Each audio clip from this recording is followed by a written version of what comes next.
Հիմա հարց պարոն Մանուկյանը ստե չի ցավոք։ Ասում է Արարատը այլ ձև եք մեկնաբանում։ Կներեք։ Մենք ձեզ չենք մեկնաբանում մեղադրում նրա մեջ, որ Սուրմալուն, որը ժամանակին Պարսկաստանից էր անցել ռուսական կայսրությանը, Ալեկպոլի պայմանագրով, իսկ Սուրմալու մեջ մտնում էր նաև Արարատ լեռը, հայտնվեց Հայաստանի տարածքից դուրս, այսինքն մենք դրանում ձեզ չենք մեղադրում, որ տենց է ստացվել, դուք եք կարև ոնց որ էլ այդ մոմենտը։ Դուք մեղադրում եք նրա մեջ, որ մենք այլ կերպ ենք սկսում մեկնաբանել խորհրդանիշը։ Դա լավ չի, եւ ես եւս մեկ անգամ չեմ մեղադրում ձեզ, անկեղծ եմ ասում։ Եվ որևէ մեկ իրավունք չունի մեղադրել Դաշնակցությանը Ալեկպոլի պայմանագրի կնքումի համար, Ալեքսանդրոպոլի պայմանագրի կնքման համար, գիտեք ինչու։ Որովհետեւ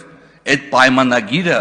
այստեղ 1000 անգամ ներողություն եմ խնդրում, բայց ավելի հստակ ձևակերպում չեմ կարող գտնել, որտեղ ձեր ջեբը գցեցին։ Ձեր ջեբը գցեցին։ Եվ նոյեմբերի 9-ից հետո 2020 թվականին ինձ թվում էր, որ մեզ ամենալավը կհասկանա Դաշնակցությունը։